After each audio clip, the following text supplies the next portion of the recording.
এই মানুষটা যে এরকম, আমি যদি বাহিরের জগতের কাউকে এটা বলি, এটা কেউ বিশ্বাস করবে না। কোনো একটা জায়গায় ডিসএগ্রি করে ফেলেছেন ভুলেও, সাথে সাথে কোল্ড শোল্ডার, একেবারে উইথড্রয়াল, সাইলেন্ট ট্রিটমেন্ট। আমি এরকমই, থাকতে পারলে থাকো, না থাকতে পারলে চলে যাও, আমি চেঞ্জ হব না।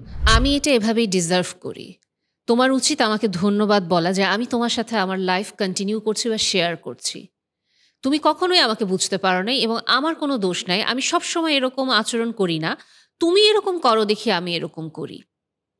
আমাকে তুমি কি দিয়েছো? আমি তো কখনো তোমার কাছ থেকে ভালো কিছু পাইনি। আমি সবসময় সাফার করে আসছি। আমি এটা ডিজার্ভ করতাম, আমাকে এটা দেয়া হয় নাই। আমার সাথে এখানে বিট্রে করা হচ্ছে। আমি অসম্ভব কষ্ট পাচ্ছি, কেউ তোমরা আমাকে বুঝতে চেষ্টা করছো না। আমার না পাওয়াগুলো আমি কাকে বলবো? আমি, আমি, আমি। আমি চিন্তা করি এ কাজটা এরকম করেই হওয়া উচিত। আমার সাথে এটা হয়নি, দেন আমিও এটা করিনি। আমি, আমি, আমি। তুমি কি আমাকে ছেড়ে চলে যেতে চাচ্ছ? আমি কি এত খারাপ? আমি কি একটুও একটা সুযোগ ডিজার্ভ করি না? আমার সাথে থাকাটা এত কষ্টকর? আমার ট্রমাগুলো তুমি দেখবে না? আমার আসলে তো পেছনে অনেকগুলো কারণ ছিল। তুমি তো জানোই আমি এরকম। তুমি তারপরেও আমাকে ছেড়ে চলে যাবা? তুমি আমার কথা আরেকবার চিন্তা করবা না? আমাকে ছেড়ে তুমি থাকতে পারবা? আমি তোমাকে এগুলো তো অফার করেছি। তুমি তো জানো আমি তোমাকে ভালোবাসি। তুমি তো জানো আমি ডেফিনিটলি তুমি আমার কাছ থেকে যা চাচ্ছ আমি সব দিব। এবং তুমি জানো আমি তোমাকে ভ্যালিউ করি। আমার কষ্টগুলা তুমি একটু হিসাব করবা না? আমি আসলে এরকম সত্যিই করতে চাইনি। কিন্তু তুমি যখন ওভাবে কথা বলো আমি না আমার নিজের উপরে কন্ট্রোলই রাখতে পারি না। আমি, আমি, আমি। লাউড ভয়েসেও আমি, সফট ভয়েসেও আমি। কিছু মানুষ থাকে যারা তাদের জগৎটা শুধু আই মি মাইসেলফে ঘুরতে থাকে। ওটার বাইরে তারা স্টেপ দিতে পারে না। বলা যেতে পারে পা ফেলতে পারে না। এই মানুষগুলোর জন্য খুব প্রয়োজন আপনার কাছ থেকে পাওয়া প্রশংসা, আপনার ভ্যালিডেশন। অসম্ভবভাবে আপনাকে এই মানুষগুলোকে উৎসাহ দিতে হবে এবং এই মানুষগুলোকে আপনি কোনো সময় কোনো রকম সমালোচনা করতে পারবেন না। ইচ অ্যান্ড এভরি অ্যাসপেক্টে আপনার ভুল। আপনাকে নিজেকে বদলাতে হবে। কিন্তু ওই মানুষগুলো সবসময় ঠিক আছে। কখনো, কখনো এই মানুষগুলোর সাথে আপনার চলতে খুব সাফোকেটেড লাগে। কিন্তু এই যে সফট ভয়েস, যেখানে আপনি আসলেই বলতে পারছেন না যে, "আমি না তোমাকে আর নিতে পারছি না।" বাট স্টিল আপনাকে ওনার সাথে থাকতে হবে। এবং যে মানুষগুলো আই, মি, মাইসেলফ নিয়েই ব্যস্ত থাকেন, ওই মানুষগুলোর কোনো সমস্যা বা কোনো ভুল আমরা যদি বলতে যাই, মানুষগুলো অসম্ভব রকম রেগে যান। এবং অসম্ভব রকম একটা জেদ বা একটা রিজিডিটি, স্টাবার্ননেস আমাদের সামনে শো করতে থাকেন। কখনো, কখনো আমি যদি ভুলেও ওনাদের কোনো একটা ভুল পাবলিকলি বলে ফেলি বা কাউকে বলে ফেলি, তারা প্রচণ্ড মাত্রায় ভিন্ডিকটিভ হয়ে যায়। এবং এই মানুষগুলো বাহিরে অদ্ভুত রকমের একটা charming behaviour, charming image maintain করে এবং আপনার মনে হবে এত সুন্দর একটা আচরণ কিভাবে মানুষ করতে পারে? এত আন্ডারস্ট্যান্ডিং একটা মানুষ কিভাবে হতে পারে? এবং আরো যে জিনিসটা থাকে এই মানুষগুলো সবসময় ওনারা দেখান যে উনি আপনাকে বুঝতে পারছেন। কিন্তু অদ্ভুতভাবে যখন আপনি এই মানুষটার সাথে ইমোশনালি কানেক্ট করতে যাবেন, আপনি দেখবেন কোনো একটা জায়গায় এই মানুষটার ভেতরে কোনো এমপ্যাথি নাই। এবং এই মানুষটা অদ্ভুত রকম একটা ডার্ক সাইকোলজির একজন মানুষ, যে মানুষটা খুব ঠান্ডাভাবে আপনার দিকে তাকিয়ে আছে এবং আপনি হাউমাউ করে কেঁদে যাচ্ছেন, সে আপনাকে কিছু বলতে পারছে না। যখন অবশ্যই এটা আপনি যেটা বললাম চার্মিং বিহেভিয়ারের সময় বুঝতে পারবেন না। আস্তে, আস্তে যখন আপনি তার ক্লোজ ডোর পার্টনার হবেন তখন আপনি বুঝতে পারবেন যে এই মানুষটা যে এরকম, এটা যদি আমি বাহিরের জগতে কখনো কাউকে বলি এটা তো কেউ কোনোদিন বিশ্বাস করবে না। এবং আরো যে জিনিসটা আমরা সাধারণত দেখি মানুষগুলোর ভেতরে, এই মানুষগুলোর যেহেতু কন্টিনিউয়াস একটা প্রশংসা লাগে, অ্যাকনলেজমেন্ট লাগে, ভ্যালিডেশন লাগে, এই মানুষগুলো কখনো একজন মানুষকেই যে টার্গেট করে খুব ভালো বিহেভ করে এমন না। ওনারা একসাথে ২-৩ জনকে হুক করে, যাদেরকে ওনারা কাইন্ড অফ একটা মেসমারাইজড একটা জগতে নিয়ে যায় তাদের প্রতি, এবং বলা যেতে পারে তাদেরকে একটা মোহগ্রস্ত একটা জগতে রেখে দেয়। মোহগ্রস্ত জগৎটায় যখন তারা থাকে, ওই মানুষগুলো যখন আসলে খুব তাদের ভ্যালিডেশনের একটা অভাব বোধ করে, বা যখনই তারা অন্য কারো কাছ থেকে একটা চ্যালেঞ্জ পাচ্ছেন, ওই মোহগ্রস্ত মানুষগুলোর কাছে যান। তারা আবার তাকে ওই ফুয়েলটা দিয়ে দেয় যে, "না, তুমি তো ওইটা, তুমি তো ওইটা। কাজেই তুমি কেন আসলে নিজেকে এত ছোট ভাবা? ও তোমাকে বোঝে নাই, তাই ও এরকম করেছে।"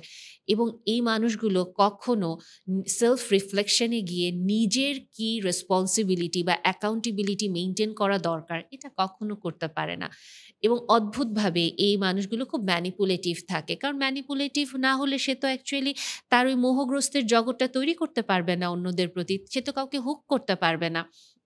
এবং তার নিজের লো সেলফ এস্টিম বা ইনসিকিউরিটিটা ঢাকার জন্য সে ধীরে, ধীরে আসলে এরকম একটা মানুষে রূপান্তর হয়ে যায়। অনেক ক্ষেত্রে দেখা যায় যে একজন নার্সিসিস্টিক মানুষের বাবা-মা বা তার সারাউন্ডিংসে কেউ একজন নার্সিসিস্ট ছিলেন, বা অসম্ভব রকম বুলিং বা ক্রিটিসিজম বা খুব ভিন্ডিকটিভ আচরণের মধ্যে দিয়ে সে বড় হয়েছে। বিভিন্ন রকম সাইকোলজিক্যাল ইস্যু কাজ করে, যে একটা মানুষ হুট করে একদিনে নার্সিসিজম প্র্যাকটিস করে না, একদিনে নার্সিসিস্টিক পার্সোনালিটি ডিসঅর্ডারেও চলে যায় না। আরেকটা জিনিস যেটা, জাস্ট ডিসক্লেইমার দিয়ে দিচ্ছি, আমি যে সিম্পটমগুলো বলছি এগুলো যদি কারো ভেতরে ১টা-২টাও থাকে, আমি অবশ্যই খুব, খুব রিকোয়েস্ট করব আমরা চট করে কোনো মানুষকে নার্সিসিজম বা নার্সিসিস্ট হিসেবে কোনো ট্যাগলাইন যেন না দিই। খুব কমন কমপ্লেইন পাই, "ডক্টর আমি কি নার্সিসিস্ট? ডক্টর আমার পার্টনার নার্সিসিস্ট, আমার বাবা-মা নার্সিসিস্ট, আমার ভাই-বোন নার্সিসিস্ট, আমার আশেপাশে সবাই নার্সিসিস্ট, একমাত্র আমিই খুব ভালো মানুষ।" এই যে জিনিসগুলো হচ্ছে, অনেক সময় নার্সিসিজমের যে সিম্পটমগুলো বলছি, নট নেসেসারি এটা থাকলেই একটা মানুষ নার্সিসিস্ট হয়ে যাবে। অনেক সময় এরকমও দেখা যায়, আপনারা আমার কিছু সিরিজ অফ ভিডিওস দেখবেন, আমি ট্রমা অ্যাটাচমেন্টের উপরে করেছি। ওই যে সিম্পটমগুলো, এটা কিন্তু নার্সিসিজমের সাথে খুব সুন্দর করে ওভারল্যাপ করে। এটার উপর আমার ভিডিও আছে। এখন আমি যেটা করব, আমি কিছু সিরিজ অফ ভিডিওস করব নার্সিসিস্টিক পার্সোনালিটি ডিসঅর্ডার নিয়ে বা নার্সিসিজম নিয়ে, যেখানে আপনারা আরেকটু সুন্দর ধারণা পাবেন যে আসলে আমরা কখন বলবো, কখন বলবো না। এখন আসেন, যেই জিনিসগুলো বললাম যে নার্সিসিস্ট নিয়ে এতক্ষণ, যে এই সিম্পটমগুলো থাকবে, ওনারা মোটামুটি শো করবেন। এখন এই মানুষগুলো আসলেই হতে পারে আপনার নিজের বাবা-মা, আসলেই হতে পারে আপনার পার্টনার, আপনার হাসব্যান্ড বা ওয়াইফ হতে পারে আপনার ফ্রেন্ড, হতে পারে আপনার কলিগ বা আপনার ভাই-বোনদের কেউ একজন। এখন যেই জিনিসটা আপনি অ্যাজ এ পার্টনার, বা আপনি অ্যাজ এ ফ্রেন্ড, বা আপনি একজন ক্লোজ মেম্বার, ফ্যামিলি মেম্বার বা ক্লোজ পারসন ওনার সাথে থেকে কি আসলে দেখবেন বা কি আপনি অনুভব করবেন? যখন আপনি ওনার সাথে একটা ক্লোজ ডোর পার্টনারশিপে চলে যাবেন, তখন আপনি হঠাৎ করে আবিষ্কার করবেন, একটু আগেই যেটা বলছিলাম যে, এই মানুষটা যে এরকম, আমি যদি বাহিরের জগতের কাউকে এটা বলি, এটা কেউ বিশ্বাস করবে না। এবং অদ্ভুতভাবে আপনি আবিষ্কার করবেন যে, এই মানুষটার সাথে আপনি যখন কথা বলতে যাচ্ছেন, আপনি কোনো আর্গুমেন্টে যেতে পারছেন না। সব দোষ কেন জানি আপনার। শুরু হচ্ছে ওনাকে নিয়ে, কিন্তু শেষ হচ্ছে আপনাকে দিয়ে, আপনার দিকে আঙুল উঠে গিয়ে। এবং একটা পর্যায়ে আপনার নিজের আত্মবিশ্বাস বলে কিছু থাকবে না, এবং আপনার মনে হবে আমার এত দোষ, আমার এত ভুল। আসলেই কি আমি এটা বলব? আসলেই কি আমি এটা ডিজার্ভ করি? একটা পর্যায়ে আপনি এই মানুষটার একটা হাতের পুতুল হয়ে যাবেন, এবং কখন হয়ে যাবেন আপনি বুঝতে পারবেন না। কারণ নার্সিসিস্টিক ম্যানিপুলেশন বোঝাটা খুবই কঠিন হয়ে যায়। যদি আপনার এটা সম্পর্কে ধারণা থাকে, আপনি এটা জানবেন। না হলে যে জিনিসটা হয়, ওরা একটা সাইকেলের ভিতরে আপনাকে নিবে। কি সাইকেলে নিবে? ওরা যেটা করবে, ফার্স্টে আপনাকে তাদের প্রতি মেসমারাইজড করবে, যেটা আমি বলেছি। ইচ্ছা করি শব্দটা আমি খুব বারবার উচ্চারণ করছি। আপনি তার প্রতি হুক হয়ে যাবেন। আপনি মুগ্ধ, মোহগ্রস্ত, এবং ওই মানুষটা তখন আপনাকে অদ্ভুত রকম লাভ বোম্বিং করবে।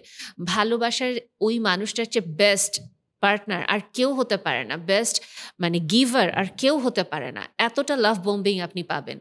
তারপরে হঠাৎ করে কোনো একদিন আপনাদের ভেতরে একটা ডিসএগ্রিমেন্ট হবে, বা আপনি ওনার মন মতো ওনাকে কোনো ভ্যালিডেশন বা অ্যাপ্রিসিয়েশন দিতে পারবেন না। কোনো একটা জায়গায় ডিসএগ্রি করে ফেলেছেন ভুলেও, সাথে, সাথে কোল্ড শোল্ডার। একেবারে withdrawal, silent treatment. Gradually outburst আসবে, এবং এত তীব্র আউটবার্স্ট যেটা আপনার কাছে মনে হবে যে কি হচ্ছে আমার সাথে। কখনো ওনারা ভার্বালি অ্যাবিউজ করে, কখনো ওনারা ফিজিক্যাল অ্যাবিউজ করে, এবং এর পরে যেটা হয়, যখন একটা খুব সুন্দর ডিসকাশন হবে, কারণ আল্টিমেট ঝড় শেষ, একটু ঠান্ডা হচ্ছে, তখন একটা ডিসকাশন হবে। তোমার কারণেই এটা হয়েছে। তুমি তো জানোই আমি এরকম। আমি তো এটা করতে চাইনি। তুমি কেন এরকম করো? তোমাকে বুঝতে হবে তো আমাকে। এবং ওই সময়টাতে আপনাকে আস্তে করে এমনভাবে ঘটনার প্লটটা নিয়ে আসা হবে। আপনারা হয়তো এই টার্মগুলোর সাথে এতদিনে পরিচিত। কিছু ক্ষেত্রে গ্যাস লাইটিং করা হবে আপনাকে। ফুল সিচুয়েশন যেটা বললাম, শুরু ওনাকে দিয়ে, শেষ আপনাকে দিয়ে। একেবারে টেবিল উল্টে গেল। এবং আপনি নির্বাক হয়ে তাকিয়ে আছেন। আমার কারণেই তাহলে আমি মার খেয়েছি। আমার কারণেই তাহলে পাবলিক প্লেসে আমি এরকম একটা গালি খেয়েছি। এবং এর পরবর্তীতে যখন ওনাদের ওই গ্রাজ শেষ এবং যখন ওনারা বুঝে ফেলেছেন যে আপনি ওনাদের খুব ডার্ক যে পার্টটা ওটার সাথে আপনি এক্সপোজ হয়ে গিয়েছেন, সাথে ওনারা আপনাকে আবার খুব অদ্ভুত ভালোবাসা, অদ্ভুত প্যাম্পারিং মানে লাভ বম্বিংটা স্টার্ট করবে।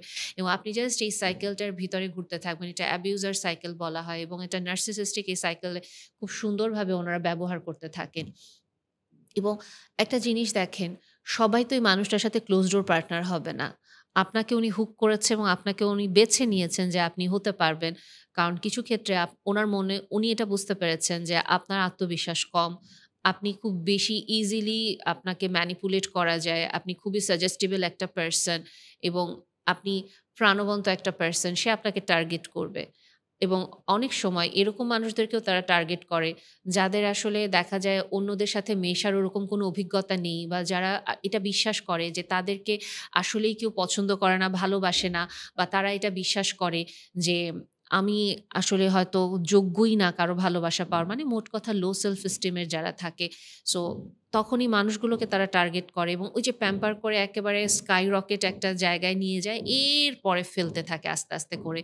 এবং যেহেতু ওই মানুষগুলো তার প্রতি খুব কৃতজ্ঞ থাকে যে আসলে তো আমি এটা ডিজার্ভই করি না, ওই না আমাকে এটা দিয়েছে।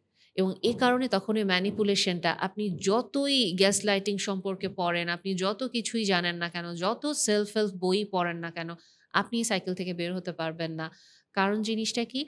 ভাত রান্না কিভাবে করতে হয় theoretically পড়া জানা খুব সহজ। কিন্তু যেদিন আপনি ভাত রান্না করতে যাবেন, ওইদিন আপনার অ্যাকচুয়াল একটা টেস্ট স্টার্ট হয়। সো আমরা জানি ইমোশনাল ম্যানিপুলেশনটা কেমন হয়, বাট অনেক সময় আমরা যখনই অ্যাবিউজের সাইকেলে থাকি আমরা এটা বুঝতে পারি না। কাজেই আপনার আশেপাশে কাউকে আপনি যদি এরকম কোনো অ্যাবিউজের সাইকেলে দেখেন, please do not blame them যে তোমার কারণেই তুমি সাফার করছো। তুমি কেন বের হও না? তুমি নিজেকে কষ্ট পেতে দিচ্ছ। এই মানুষগুলো অনেক সময় তাদের যে ভয়েস, ইনার ভয়েস এটা কমপ্লিটলি শ্যাটার্ড। তারা বুঝতেও পারে না তাদের কি করা উচিত। এবং ওরা সাইলেন্টলি সাফার করতে থাকছে বা কখনো লাউডলি কারো কাছে সাফার করতে যায়, ওই বকাগুলো খায়, তোমার কারণেই তুমি সাফার করছো, ওরা আবার এসে আটকে যায়। এবং নার্সিসিস্ট যে মানুষটার সাথে তাদের বসবাস তারা আবার তাকে ওই অ্যাবিউজটা করতে থাকে। এবং নার্সিসিজমের এই মানুষদের সাথে থাকতে গেলে আপনি আরেকটা জিনিস খেয়াল করবেন, আপনার কোনো কষ্ট নাই। আপনার কোনো অনুভূতি থাকতে পারবে না। আপনার কোনো চাওয়া পাওয়া, কোনো মানে না পাওয়া এগুলো আপনি শেয়ার করতে পারবেন না। আপনি হাউমাউ করে কাঁদবেন। এই মানুষটা খুব সুন্দর ঠান্ডা তোকে চোখে আপনার দিকে তাকিয়ে থাকবে এবং বলবে, "তুমি তোমার কারণে কষ্ট পেয়েছো। তোমাকে কে বলেছিল এই কাজগুলো করতে? তুমিই বোকা, তুমিই পারো না, তুমি বাইরের জগতের সাথে মিশতে পারো না।" অলওয়েজ ক্রিটিসিজম আপনি পাচ্ছেন। একটা মানে একটু যে একটা এমপ্যাথির কথা যে আপনি ডিজার্ভ করেন, যে তুমি আসলে কষ্ট পেয়েছো, এটা সে বলতেই পারে না। ইচ অ্যান্ড এভরি টাইম সে আপনার কষ্টটা কিছুক্ষণ দেখবে, তারপর হুট করে আপনাকে ব্লেম দেওয়া স্টার্ট করবে। এবং যখন আপনি আসলে এইসব নিতে পারছেন না, আপনি দেখবেন কিছু ক্ষেত্রে ওনারা খুব লাউডলি আপনাকে ক্রিটিসিজম দেয় বা অথবা কিছু সময় খুব লাউড অ্যারোগেন্স আপনাকে অফার করতে থাকে যে, "আমি এরকমই, থাকতে পারলে থাকো, না থাকতে পারলে চলে যাও। আমি চেঞ্জ হব না।"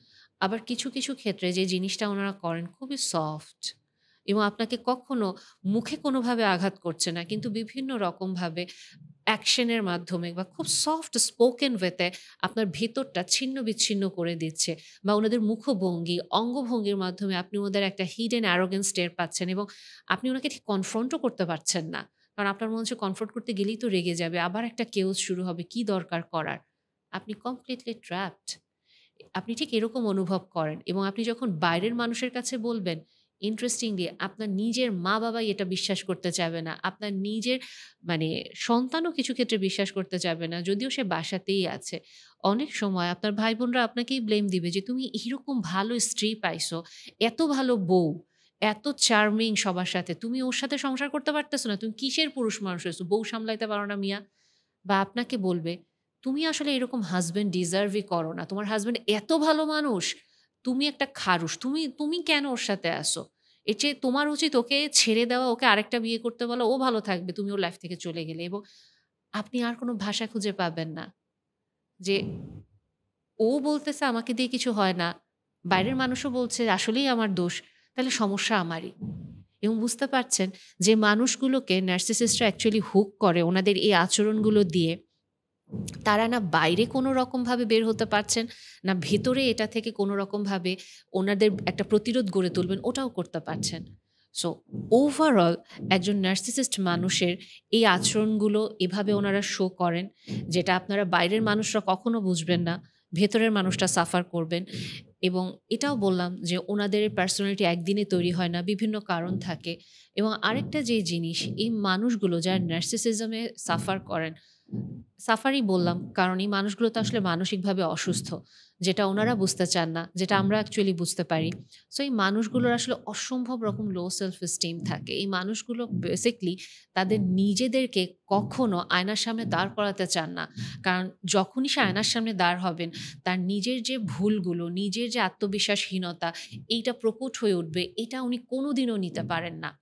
এখন যেটা প্রশ্ন, নার্সিসিজম কি ঠিক হয়? এখানে যেটা খুব ইম্পোর্টেন্ট, নার্সিসিজম যখন একজন মানুষ এটাতে আছেন, উনি যদি এটা অ্যাকনলেজ করেন, আমার সমস্যা হচ্ছে এবং আমার মনে হচ্ছে এটাতে আমি সাফার করছি, আমার এখান থেকে বের হওয়া দরকার, তখন ডেফিনিটলি ওনার সাথে কাজ করে বের হওয়া যায়। যদি এই মানুষটার ভেতরে স্পিরিচুয়ালিটি থাকে, তখন এই মানুষগুলোর সাথে কাজ করা যায়। বাট শুরুতেই যে জিনিসটা আমি বললাম, নার্সিসিজমে আক্রান্ত মানুষের ভেতরে ইনসাইট আসতে হবে। যদি উনার এই ইনসাইটটা থাকে, অ্যাকনলেজমেন্ট থাকে, স্পিরিচুয়ালিটি থাকে, দেন এই মানুষগুলোর সাথে খুব সুন্দর কাজ করা যায়। এবং আরেকটা জিনিস যেটা খুব ইম্পোর্টেন্ট, আপনি কি তাহলে কোনোদিনও এই মানুষগুলোকে বলবেন না যে তোমার এই সমস্যা আছে? আপনি অবশ্যই বলবেন। বাট এই মানুষগুলোর সাথে আপনি কোনো আর্গুমেন্টে যাবেন না। কিন্তু খুব ঠান্ডা ভয়েসে আপনি একটা বাউন্ডারি দিয়ে তাকে এটা বলবেন অবশ্যই যে, "তোমার এই সমস্যাগুলো আছে। তোমার এগুলোতে কাজ করা উচিত। তুমি এটা আমার সাথে অ্যাডমিট নাও করতে পারো, এটা তুমি অ্যাকনলেজ নাও করতে পারো। It's up to you. But আমার মনে হয়েছে তোমাকে জানানো দরকার। আমি তোমাকে জানিয়ে দিলাম।"